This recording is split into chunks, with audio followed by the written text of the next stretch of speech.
Bienvenue à l'émission L'Art de réussir. Mon nom est Patrick Ramirez. Puis aujourd'hui, j'aurai la chance d'avoir Danny Rodrigue, multi-entrepreneur. Comment ça va, Danny? Ça va super bien. Merci de l'invitation. Ah ouais, c'est moi qui te remercie. Ça fait longtemps qu'on se connaît, moi, puis toi. Oui. Écoute, tu me parlais tantôt de ton parcours, là. Tu as commencé gérant d'artiste, puis là, tu as investi dans différents projets. Explique-nous un petit peu comment tu as commencé. Bien, c'est ça. En fait, moi, je suis natif de Sherbrooke. Je suis à Montréal depuis les débuts des années 2000, 98 même. Puis, quand j'étais plus jeune, je voulais être comédien. Je voulais faire la TV. Tu voulais faire rire le monde ou... Non, plus le côté acteur. Là, acteur, OK. Ouais. Puis, mais il y avait tout le temps une petite fibre entrepreneur dans moi, un petit côté gestionnaire qui faisait... Je suis pas capable d'être juste l'artiste. Je suis pas capable de... Tu sais, je regardais Conservatoire, La Salle, aller faire du théâtre. OK. Ça me tentait pas. C'est pas facile non plus. Ouais, puis j'étais comme... Écoute, un moment donné, j'ai vu une pub, puis il y a une bulle qui m'a pété. C'est que j'ai vu une publicité de l'Institut Trébas à Montréal qui donne un cours de gestion d'artistes. OK. En fait, je pense que c'est ça que je veux faire. Je veux être gérant d'artistes. Je OK. suis parti de Montréal, je suis parti de Sherbrooke, j'étais à Montréal avec mon petit baluchon, je connaissais pas personne. On en remonte loin en arrière, là. On remonte en 98. Wow. Donc, je mets toute ma famille, mes amis sont à Sherbrooke. OK. C'est tout du monde presque anti-Montréal. Moi, je m'en vais à Montréal, je m'envoie en gérant d'artistes. Je performe, ça va super bien. T'avais-tu des artistes ou t'en avais pas? J'en ai eu. Après, j'ai eu des offres. Écoute, je pourrais vous nommer des noms. Là. Je suis pas ici pour dropper des noms. Là, mais quand t'es arrivé ici, t'as pas personne? Non, j'avais pas personne quand je suis venu ici. J'ai créé mon réseau. J'avais un côté charismatique, rassembleur, qui a fait que je me suis fait un réseau d'amis assez vite. J'ai travaillé comme 15 ans comme gérant d'artiste. Je travaillais avec des compagnies de disques reconnues. Tout ça, ça allait bien. Mon côté rassembleur, il a fait que aussi, par la bande, j'ai travaillé dans les clubs, j'ai produit des événements, géré, fait de la promotion, des choses comme ça. Mais quand tu me parles d'artiste, c'est quel genre d'artiste que tu avais? Ah, dans la musique. Dans la musique, OK. Dans la musique. Hip-hop, rap ou... Bien, j'ai géré des artistes hip-hop qui sont connus. Je ne veux pas nommer de nom, mais c'est des artistes qui sont connus au Québec. Puis j'ai travaillé aussi avec des artistes rock du Québec, tout ça. J'ai travaillé à pas mal de noms que vous connaissez. Il y en a que j'étais gérant. Il y en a un, entre autres, j'étais gérant personnel vraiment à lui, mais les autres, c'était plus des contrats, la direction casting, direction de tournée, des choses comme ça. Des contrats ici et là. C'était super cool. C'était un 15 ans de ma vie. Là, je me suis créé comme un bon réseau là, à Montréal. Puis ensuite de ça, j'ai toujours eu le côté travailleur autonome. Tu sais, je faisais des contrats avec des compagnies. Je travaillais avec le Grand Prix pendant 10 ans, le Festival Grand Prix sur Crescent. Oui, parce que souvent, tu m'invites, là, parce que moi, plutôt, on se connaît depuis un petit bout de temps. Tu m'invites, là, puis tu as des passes tout partout, au Grand Prix, exact. au Coluna, au Mexique. Ah oui. Puis c'est ça, fait que j'ai travaillé comme travailleur autonome avec eux autres. Je m'occupais de la gestion d'employés, de kiosques, des activations, là, tout ça sur la rue Crescent, des choses comme ça. Fait que j'ai tout le temps eu le côté entrepreneur, gestionnaire. Puis là, depuis une couple d'années, je me suis retrouvé parce que, tu vois, j'avais le Grand Prix, que je travaillais avec eux autres comme gestionnaire, le Festival Grand Prix sur Crescent. J'avais le Circus, After Hour, qui était une entreprise que je gérais aussi à la fin en 2020. Mais là c'est là que j'ai eu un petit changement dans ma vie. Parce que c'est toutes des affaires, là, on dirait pas ton âge, mais c'est des affaires que ça te couche tard, là. C'est ça. Mais là, on est arrivé avec le COVID. OK, mais oui, 2020. Fait que là, tout ce qui était événement... ça tombait à l'eau. Ça tombait à l'eau. L'endroit que je gérais, le Circus, j'ai été le dernier gérant là-bas. On a fermé l'endroit. Ça faisait 16 ans que ça existait. Donc, tu t'es réinventé, on peut dire. Il fallait que j'enlève la pancarte. C'était terminé à cause du COVID. Le propriétaire a dit, on met fin à ça. Je me suis réinventé. J'étais pris tout ça. J'étais un gars qui a beaucoup d'entre-gens, qui est entrepreneur, tout ça. Tu sais, resté chez nous, enfermé pendant le COVID. Je me suis dit, hey, qu'est-ce que les gens font en ce moment? Ils écoutent la TV. Chez eux, ils écoutent la TV, ils sont sur Internet. C'est là que je me suis lancé en télécommunication. Je suis devenu un courtier en télécommunication. J'ai dit, le monde a besoin d'un bon Internet. Ils ont besoin de... Mais il n'y avait rien à faire. Tout le monde passait du temps devant la télévision. Ils ont besoin de la TV, l'Internet, un bon cellulaire, parce qu'ils sont sur le téléphone à passer leur temps.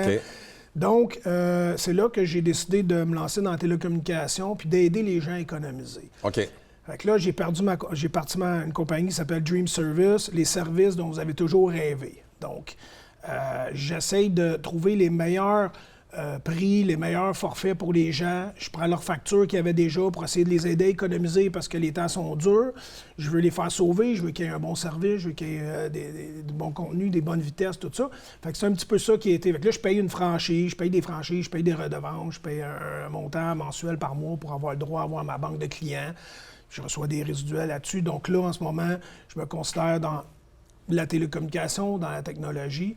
Puis tu es investisseur aussi. Je suis aussi investisseur. J'essaie de prendre l'argent que je fais. Tu connais des vedettes aussi. Je connais une couple de vedettes.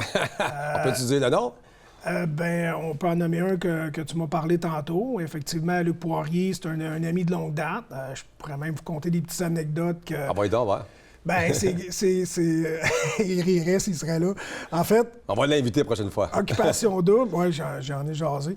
Occupation double, c'est à cause de moi qu'il l'a fait parce qu'il venait me rejoindre aux auditions. Ah oui? J'étais en train de faire les auditions. Moi, ils m'ont pas pris. Donc, ça veut dire que Luc Poirier était aux occupations doubles à cause de toi. Oui, parce que dans le fond, il est venu me rejoindre aux auditions parce qu'on était amis. Il venait me montrer sa nouvelle Ferrari ou Lamborghini dans le temps, c'était dans ses premières. Puis là, il était venu me montrer ça, puis il était venu me chercher pour qu'on ait prendre une drive, puis qu'on fasse de quoi ensemble. Puis j'avais pas fini les auditions, j'étais en train de passer les auditions, il est venu me rejoindre directement. Pour occupation double. Oui.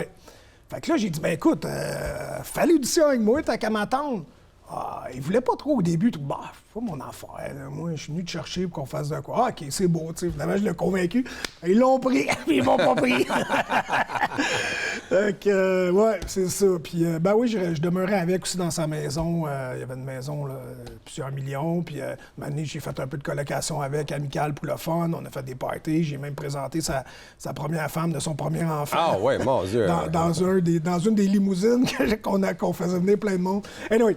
Fait que tout ça pour dire qu'à cette heure, je suis rendu à un point où est-ce que je veux faire des investissements un petit peu plus passifs comme lui fait. Fait que vu que c'est un ami de longue date, j'ai renoué avec dernièrement pour faire des placements avec lui, tout ça, essayer de... C'est quelqu'un de confiance aussi. Oh, oui, c'est quelqu'un de confiance en qui j'ai confiance. C'est une bonne personne qui veut aider les gens. Fait il y a de l'expérience aussi. Lui. Exact. Fait que j'ai commencé à investir dans des projets avec lui, peut-être être un investisseur silencieux, un dragon silencieux, parce qu'il est dans l'œil du dragon maintenant. Ben, c'est ça que les dragons. Le plus important, c'est que ton argent fait suffire. C'est ça. Fait que j'embarque dans des petits projets avec lui qui m'intéressent. C'est bien cool. Ça me tient occupé. J'ai des projets aussi, peut-être à Playa del Carmen, peut-être au Mexique. Toi, on arrive de là, on ça, à Playa del Carmen. C'est une belle place. Là. On veut regarder dans l'immobilier là-bas. Ça peut être intéressant aussi. Puis, fait que c'est ça. C'est pour ça que je me considère comme vraiment un entrepreneur multi qui va toucher un petit peu à tout. Donc, n'importe quelqu'un qui pourrait dire « Je veux réinvestir », toi, tu as toujours l'œil ou les oui. C'est sûr. Tu vas l'écouter, là.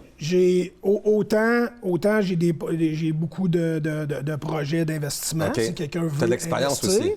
Exact. Autant que je peux être intéressé à un investissement si quelqu'un a quelque chose à me protéger.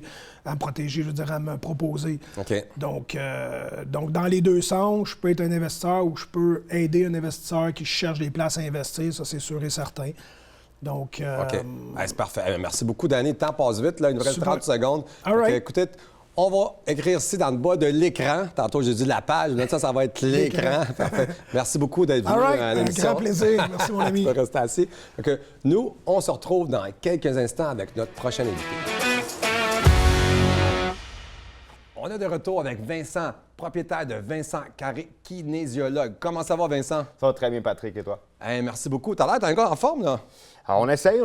On est déjà sur une nouvelle résolution. Une nouvelle résolution de 2026. Exactement. Ouais. Qu'est-ce que ça fait un kinésiologue dans la vie, là? Bon, ben, écoute, un kinésiologue dans la vie, c'est, dans le fond, un coach avec une expertise universitaire par rapport à l'entraînement. C'est sûr que ça fait beaucoup de choses, dans le sens où les possibilités sont multiples. Autant sur la réadaptation que travailler dans les hôpitaux, travailler dans les CLSC, travailler en préparation sportive, ou dans mon cas, la voie que j'ai choisie après les avoir toutes un peu essayées, travailler avec la population générale. Puis dans mon cas, à moi, c'est sûr que la mission personnelle que je me suis donnée, puis ce que j'aime le plus faire, c'est vraiment aider les gens, aider la société à atteindre ses objectifs de perte de poids. OK, parce que là, on a des ostéopathes, des physiologues, des kinésiologues.